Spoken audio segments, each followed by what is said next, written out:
Сәлеметсіздер ме, құрметті студенттер. Бүгінгі тақырыбымыз ақша қаражаты, соның ішіндегі кассадағы ақша қаражаты деген тақырып. Кассадағы ақша қаражаты 10-10 деген шотпен көрсетіледі. Жалпы ол активті шот, бастап қалдығы дебетінде, көбеюі дебетінде, азаюы кредитінде және соңғы қалдығы дебетінде болып табылады. Бұл видеоурокты көрмес бұрын, осы видеоуроктың астында Word файл бар документ, соны өздеріңіз жүктеп алыңыздар. Ол жерде бүгінгі біздің өтетін тақырыбымыз бар. Жалпы бүгінгі тақырыпты өтпес бұрын касса деген не? Касса деген ұғымға тоқталып өтейік.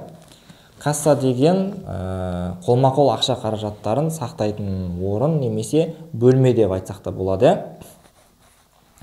Жалпы кассир жұмысқа кірген кезде кассир мен кәсіпорын басшысының арасында договор жасалады, келісім шарт, яғни материальный ответственность жайлы, яғни материалды жауапкершілік жайында келісім шарт жасалады.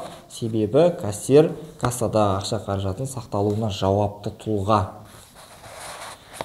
Жалпы кәсіпорында бір оқшауланған бөлме болу керек. Кім болса сол жүретін бөлмеде емес, оқшау бір бөлме болу керек. Және кассаның есігі, касса бөлмесінің есігі темір болу керек, железный, и өртенбейтін болу керек, несгораемый. Және де касса бөлмесінің терезесі темір тормен қоршалу керек, решеткамен. Және де кассада кассирдің өзіне қатысты жеке құжаттары, ақшалары немесе заттары тұрмау керек.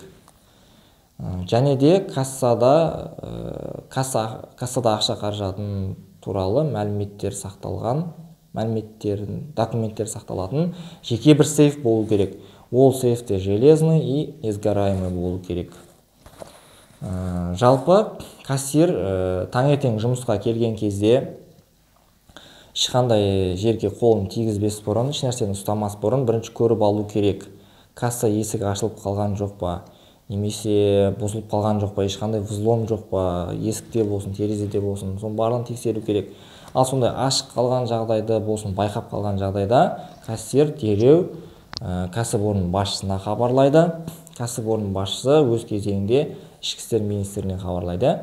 Ішкі істер министрлігінен адамдар келгенше кәсіпорын басшысы кассаға бір адамды күзетші ретінде қойып қою керек.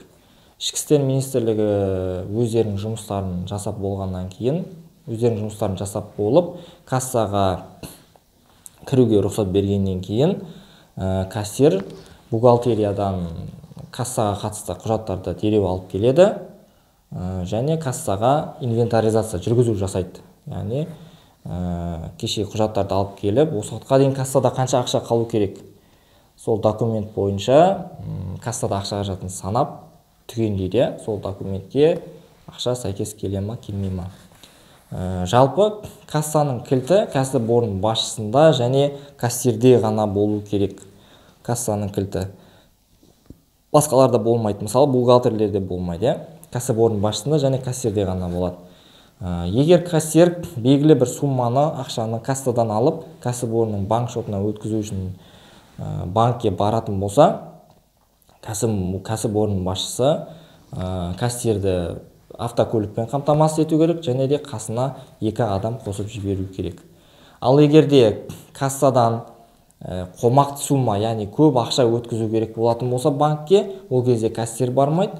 Ондай кезде жаңағыдай нені шақырады, инкассатор қызметін шақырады. Яғни инкассаторская служба қауіпсіздеу болады, солардың алып барғаны. Жалпы касса деген ұғымды түсіндік. Келесі, жалпы кассада 2 документ бар, ең негізі қолданатын. Бірінші кіріс кассалық ордері, приходный кассовый ордер, одан кейін шығыс кассалық ордері, расходный кассовый ордер. Приходный кассовый ордер дегеніміз, яғни кіріс кассалық ордері, ол кассаға қолма-қол ақша қаражаттарын қабылдағанда толтырылады. Яғни кассаға ақша қаражаты түскен кезде, кассаға қолма-қол ақша қаражаты қабылданған кезде қолданылады екен, приходный кассовый ордер, кіріс кассалық ордер. Ал шығыс кассалық ордер дегеніміз, расходный кассовый ордер, ол кассадан қолма-қол ақша қаражаттары берілгенде толтырылады. Яғни кассадан қолма-қол ақша қаражаттары шыққан кезде, берілген кезде шығыс кассалық ордер қолданылады екен, расходный кассовый ордер. Және де касса кітабы деген бар, кассовый книга.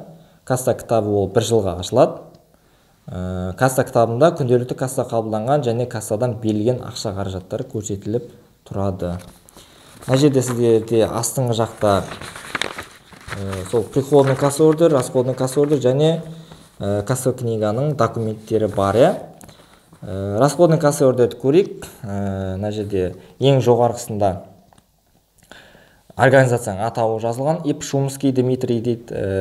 Одан кейін ИНБ-ні жазылған, номер документ және дата составления жазылған. Және де дебетінде қандай шот бойынша берілді 12.51, кредитінде қандай шот бойынша 10-10. Және суммасы түскен 390.147. Выдать кому? Сабиевой Нургули дейді. Основаниясіне выдача денежных средств подотчетнику дейді. Яғни есеп беруші тұлғаға берілген екен ақша. Қарап тұрсаңыздар, мына жерде прилагаемый документы деген жер бос тұр, пустой. Бұл жерге қолмен толтырылады. Түсінікті ғой, ручкамен. Одан кейін суммасы да жазылады. Сумма прописью дейді. Бұл жерге сумма сөзбен жазылады.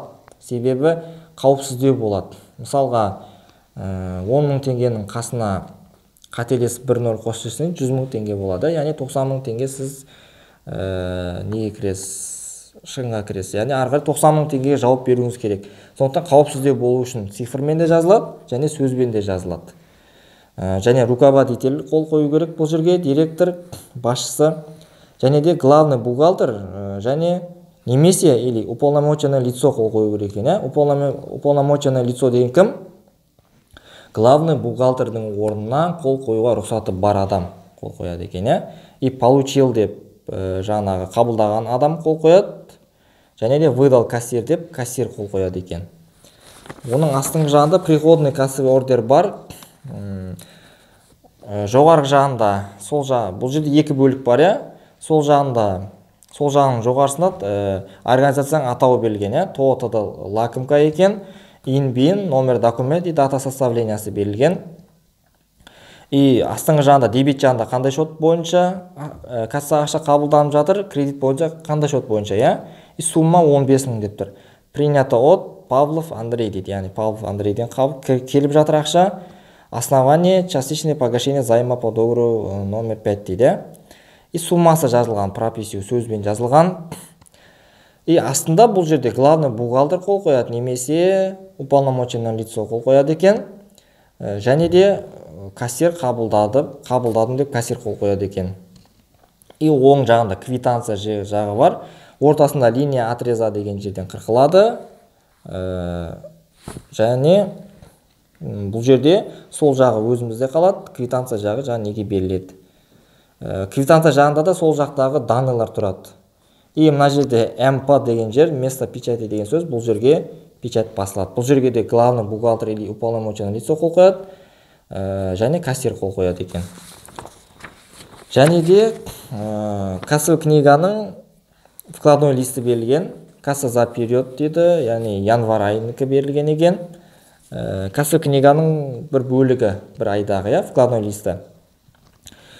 Астына қарап тұрсақ, остаток на начало дня дейді, 201.300 теңге приход жағында бастап қалдығы. Одан кейін расходный кассовый ордер номер 1 мен Павлов Андрейге 11.13 шот бойынша 150.000 теңге берілген екен. Байқап тұрсақ, 150.000 теңге расход жағында тұр. Одан кейін приходный кассовый ордер номер 1 мен поступила с банк счета дейді. Банк шотынан 10.30 шот бойынша 100.000 теңге қабылданды. Қаларып тұрсаңыз, приход жағында тұр 100.000 теңге. Одан кейін расходный кассовый ордер номер 2 мен Фролов Игорьға ақша беріліп жатыр. 33.10 шот бойынша 62.640 теңге расход жағында тұр. Одан кейін расходный кассовый ордер номер 3 пен то сертификационно-консалтинговый центр Компасқа 33.10 шот бойынша 5.936 теңге берілді, расход жағында тұр. Одан кейін расходный кассовый ордер номер 4 бойынша Жұмабаева Алияға 12.51 шот бойынша 25.000 теңге берілген. Ол да расход жағында тұр. Одан кейін расходный кассовый ордер номер 5 бойынша То автостильге 33.10 шот бойынша 11.000 теңге берілді. Ол да расход жағында тұр екен. Сонда итого за день общий приходы 100.000 теңге болып тұр. Общий расходы 254.576 теңге болып тұр. бастап қалдыққа 201.300-ге қосылған осы уақытқа дейінгі приходтарды 100.000-ды және осы уақытқа дейін расходтарды алып тастаған 254.576, сонда остаток на конец дня соң қалды 46.724 теңге приход жағында қалып тұр. Бұл жерде кассир қол қояды екен, 1 приходных, 5 расходных дейді, және бухгалтер қол қояды екен бұл жерде. Және де келесі астында бұл жерде бізге шаруашылық операциясы берілген. Сол шаруашылық операциясын ауызша талқылап көрейік. Сіздер де қағаздарыңызды қарап отырыңыздар. Бұл жерде кәсіпорын кассасында қаңтар айының басындағы ақша қаражатының қалдығы 40.000 теңге болған екен, кассадағы ақша қаражатының қалдығы. Алдында одан кейін шаруашылық операциясы берілген. Ең бірінші шаруашылық операциясына қарайық. Кәсіпорынның банктегі шотынан дейді, кассаға ақша қабылданды дейді. Яғни кәсіпорынның банк шоты болатын болса, кәсіпорынның кассасы дейді. Бұл жерде айтып тұр, кәсіпорынның банктегі шотынан кассаға ақша қабылданды дейді, 50.000 теңге дейді суммасы. Яғни банктегі шоттан 50.000 теңгені алып кассаға қабылдап жатыр. Банктегі шоттан кассаға ақша сап жатыр. Сол кезде банктегі шоттан 50.000 теңгені алып кассаға қабылдаған кезде банктегі ақша қаражаты азаяды. Себебі банк шотынан алып жатырық біз. Банк шотынан алып кассаға ақша қабылданған кезде, яғни кассада ақша қаражаты көбейеді. Себебі кассаға ақша кіріс болып жатыр. Ақша қаражаты қабылданып жатыр кассаға келіп. Банк шотынан ақша қаражаты азайып жатыр, кассада ақша қаражаты көбейіп жатыр. Енді дебет кредитке қойып көрейік. 10-10 кассада ақша қаражаты бұл жерде дебетте тұр. Не үшін? Себебі кассада ақша қаражаты көбейіп жатыр. Бұл жерде кассада ақша қаражаты дегеніміз актив, активті шоттың көбеюі дебетінде. Сондықтан бұл жерде кассада ақша қаражаты дебет жақта тұр. Түсінікті ғой. Ал банк шотында ақша қаражатынан ақша алғандықтан банк шотында ақша қаражаты азайып жатыр. Банк шотындағы ақша қаражаты дегеніміз актив, активтің азаю кредитінде. Сондықтан банк шотында ақша қаражаты деген кредитке түсіп тұр.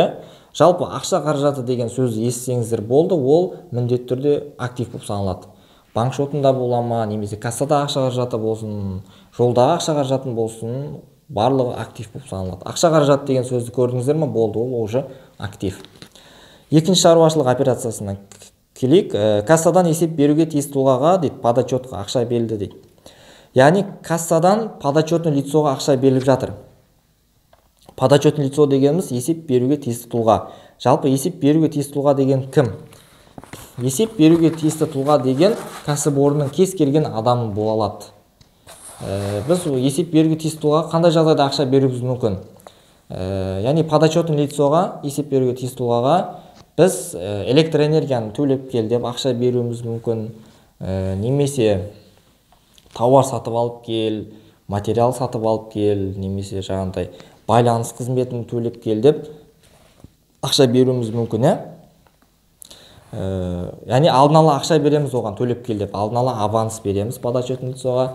Подотчетный лицо барып, мысалға электроэнергияны төлейтін болса, сол төлеген жерінен электроэнергияға төленгендігін растайтын құжат сұрайды. Квитанция немесе чек сұрайды. Немесе тауар сатып алса да солай.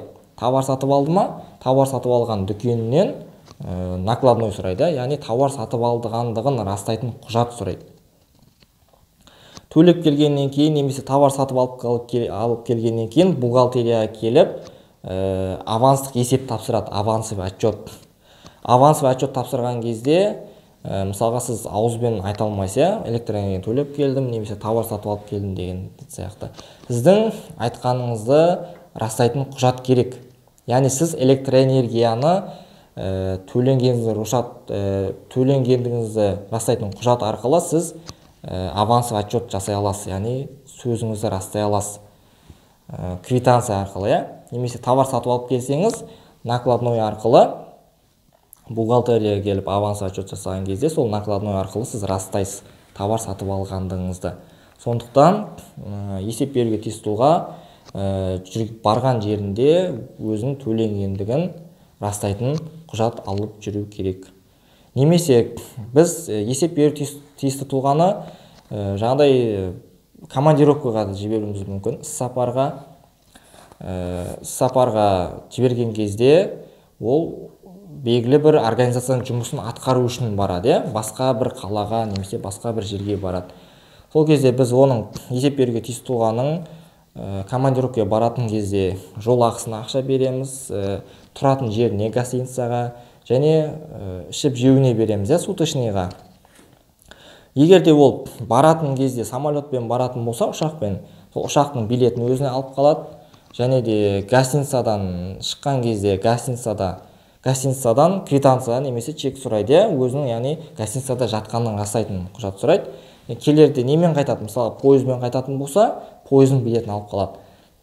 Сөйтіп, неге бухгалтерия келіп аванс отчет тапсырады, жаңағы өзінің жолына кеткен билеттер арқылы немесе гостиницада алған квитанция арқылы өзінің өзіне берілген ақшаның авансының есебін тапсырады.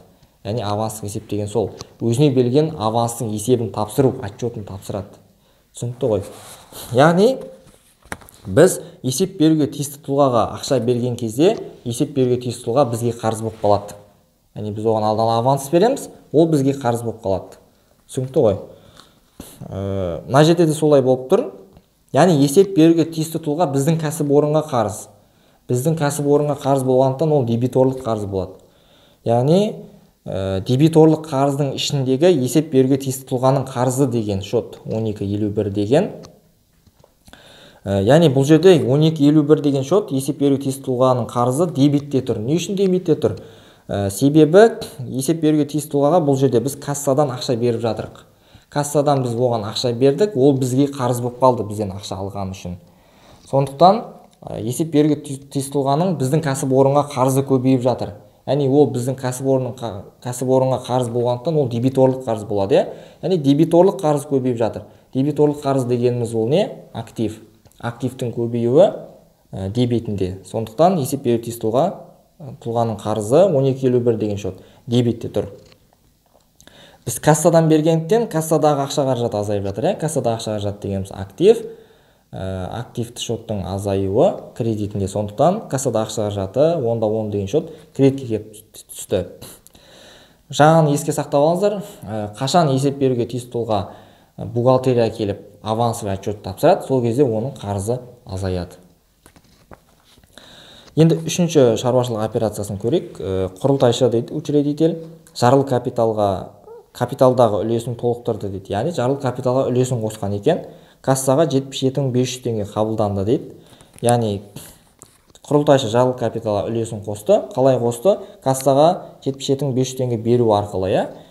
Яғни кассаға 77.500 теңге қабылданғандықтан кассада ақша қаражаты көбейіп жатыр бұл жерде. Кассада ақша қаражаты дегеніміз актив. Актив шоттың көбеюі дебетінде. Сондықтан дебетке келіп түсіп тұр кассада ақша қаражаты 10-10 деген шот. Құрылтайшы жарыл капиталға үлесін қосқан кезде құрылтайшының жарыл капиталдағы үлесі көбейеді. Яғни жарыл капиталдағы үлес дегеніміз ол не? Ол пассив шот. Яғни жарыл капиталдағы үлес көбейіп жатыр, пассив көбейіп жатыр. Пассивтің көбеюі кредитінде. Сондықтан жарыл капиталға үлес деген 50-30 деген шот кредитке келіп түсіп тұр. 77.500 теңге екен. 50-30 деген, яғни планшетовта вклады и пай деген шот. Келесі төртіншісін көрейік. Кассадан есеп беруге тиісті тұлғаға подотчетқа ақша берілді дейді. Бұл жерде де жаңа екінші шаруашылық операцияға ұқсас келеді екен.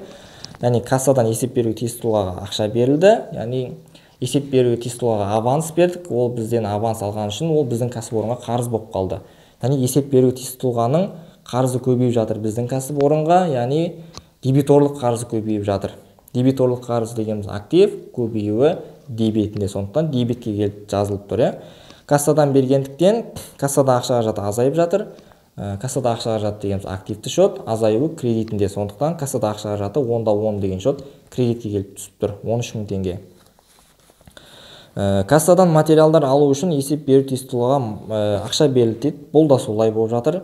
Есеп беруге тиісті тұлғаға материал алу үшін ақша берді.